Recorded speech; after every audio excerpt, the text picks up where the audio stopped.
Si haces esto mientras tomas microdosis, estás interfiriendo en tu proceso. La microdosis no te cambia, te acompaña.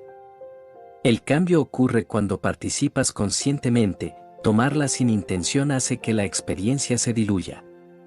Seguir en automático, con los mismos hábitos, no deja espacio para reorganizarte, y sin integración, observar, escribir, pausar, no hay aprendizaje real. La microdosis no es el camino, es el amplificador. El proceso lo haces tú.